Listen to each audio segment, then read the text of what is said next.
여러분 반갑습니다. 최기영입니다. 오늘도 건강하고 마음 편한 하루 보내고 계신가요, 여러분? 오늘은 지난 시간에 이어서 변지영 님이 지으신 내가 좋은 날보다 싫은 날이 많았습니다. 이 책을 리뷰하는 두 번째 시간을 갖도록 하겠습니다. 이전 영상을 보신 분들은 아시겠지만 제가 이 책을 3번에 걸쳐서 100페이지씩 나눠서 읽고 리뷰를 해드리고 있습니다. 그렇게 하는 이유는 내용을 좀 더 정확하게 파악을 하고 좋은 내용을 빠뜨리지 않고 전달을 해드려 보자 하는 의도로 그렇게 하고 있고요. 그래서 오늘은 200페이지까지 읽었고 그 내용을 이렇게 한번 정리해 봤습니다. 200페이지 안에 3개의 챕터가 들어가 있었습니다. 그래서 챕터별로 한번 자세하게 살펴보도록 하겠습니다.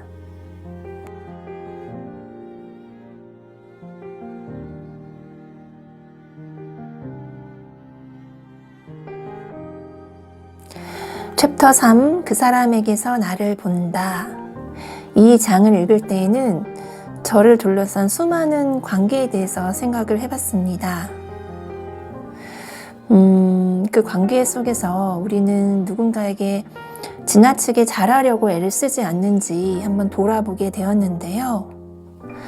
우리가 누군가에게 지나치게 잘하려고 애쓰는 이유에 대해서 저자가 이렇게 5가지로 이야기를 하고 있습니다. 그 이유는 첫 번째, 상대방 마음이 불편해지는 것이 싫어서이다. 내가 잘해주지 않으면 그 사람이 나한테 화를 낼 수도 있고 불편한 감정을 드러낼 수 있기 때문에 그게 싫어서 내게 일어날 화를 예방하기 위해서 내가 불안하지 않기 위해서 잘해준다는 것입니다.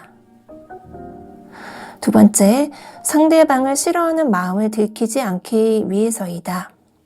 내가 그다지 좋아하지 않거나 혹은 싫어하는 사람이 있을 때 반대로 친절하게 대해주면서 내가 그 마음적으로 불편한 상황을 무마하려고 한다는 거죠.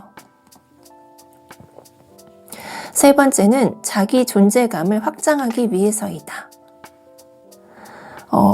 또 다른 나를 만들고 싶어하는 그가 나를 닮아가게 하려는 일종의 나르시시즘일 수도 있다는 것입니다. 네 번째는 자신의 좋은 이미지를 타인에게 심어주기 위해서이다. 주위에 보면은 이런 분들이 가끔 있습니다. 항상 누구에게나 친절하고 잘해주고 나는 이런 사람이야. 나는 누구에게나 친절하고 좋은 사람이야. 라고 각인을 시켜주려고 보이는 사람들이 있잖아요. 5번째, 상대방을 통제하기 위해서이다. 내가 너를 위해서 이렇게까지 잘해주려고 애를 쓰니까 너도 나한테 이 정도는 잘해줘야 한다. 이런 경우 저한테도 좀 해당이 되는 것 같습니다. 네, 이런 경우 많이 있죠. 받기 위해서 주는? 네. 이런 5가지 한번 봤는데 상당히 공감이 많이 가는 이야기입니다. 그래서 종합적으로 생각을 해보면은 이 5가지 내가 상대방에게 잘해주는 이유가 상대방을 위해서라기보다는 나 자신을 위해서 했으면서 상대방이 뜻대로 되지 않으면은 상대방을 탓을 한다는 거죠. 상대방이 자기한테 잘해주라고 원하지도 않았는데 내가 잘해주고 나서 상대방이 내가 원하는 답을 해주지 않거나 원하는 행동을 하지 않으면 상대방 탓을 하는 경우가 있는 것 같습니다. 크게 공감이 가는 이야기입니다. 그리고 챕터 4, 욕망은 밖에서 오는 것. 욕망이라는 것을 이렇게 정의하고 있습니다. 우리가 자고 싶고 먹고 싶고 이런 것을 생리적 욕구라고 하잖아요. 이런 생리적 욕구가 아닌 생존과 직접 관련이 없지만 원하는 것. 이런 욕망은 나의 내면에서 나온 것이 아니라 외부에서 오는 것이다 라고 하고 있습니다. 이 말이 무슨 뜻이냐면은 우리는 항상 뭐 텔레비전이든 주위 사람들이든 SNS든 끊임없이 무언가를 보고 듣고 느끼잖아요. 그러면서 남의 욕망을 베낀다는 것입니다. 나도 모르게 남이 하고 있는 좋은 것을, 남이 하고 있는 성공, 이런 것들을 따라하는 것이라는 거죠. 그렇기 때문에 우리가 무언가를 막연히 원하면서도 왜 그걸 원하는지 정확히 답하지 못한다는 것입니다. 욕망이 달성되지 않아서 좌절하고 절망하는 경우가 있는데, 절망이라는 것은 욕망의 조력자라고 이야기합니다.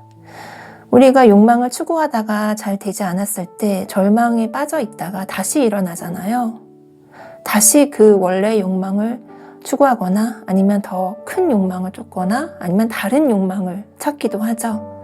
그래서 절망이라는 것은 욕망의 조력자다. 이렇게 이야기를 하고 있습니다. 욕망이 내 안에서 저절로 생겨난 것이 아니라는 것을 깨달으면 우리는 욕망으로부터 자유로워지고 편안해질 수 있다 라고 이야기하고 있습니다. 그 다음 챕터 5, 마음은 원래 비어있다. 마음은 광대한 거울이어서 모든 것을 그대로 비춘다. 마음은 환경에 따라 변하고 흘러간다. 마음은 흘러간다는 말. 우리가 어떤 사람을 미워하는 마음을 가지고 대하면 그 사람도 저한테 대하는 느낌이 그닥 좋지 않을 때 그런 경험 저는 있었던 것 같습니다. 그래서 마음은 흘러간다. 이런 마음에 대한 이야기가 챕터 5에 있었고요. 제가 이렇게 이 책을 3분의 2 정도 읽고 오늘은 또 두 번째 리뷰하는 시간을 가져봤는데 읽어보니까 이 책이 조금 심오하고 어려운 부분이 있습니다. 상담 심리를 전문적으로 공부하시는, 연구하시는 분이 쓴 책이어서 그런지 내용이 굉장히 좋은데 조금 저한테는 어려운 부분도 있는 것 같습니다. 그래서 종합적으로 제가 여기까지 3분의 2 정도 읽고 이 책에 대한 느낌을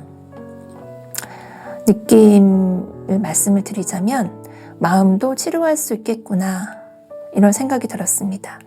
우리가 몸에 상처가 나면 치료를 하거나 병원을 가서 낫게 하잖아요. 근데 우리가 마음을 다쳤을 때, 마음의 상처를 받았을 때는 적극적으로 이렇게 치료하려는 노력을 하지 않는 것 같습니다. 그런데 마음도 치료가 가능하다, 할 것 같다, 이런 생각이 들었어요. 그래서 적극적으로 내 마음이 아플 때는 어떤 이런 좋은 책을 읽거나 아니면 상담을 받아보거나 아니면 나 자신에게 제가 조용히 물어보는 거죠. 내 마음을 들여다보고 물어보고 이런 시간을 좀 가져봐야 되겠다. 이런 생각이 들었습니다. 오늘도 두서없이 제가 말을 이어간 것 같은데 끝까지 시청해주신 여러분 진심으로 감사드립니다. 이 다음 이제 3분의 1 남았는데요. 다음 마지막 시간까지 시청을 해주시기를 바라겠습니다. 오늘도 진심으로 감사드리고요. 건강한 하루 보내시길 바라겠습니다. 지금까지 책이양이었습니다.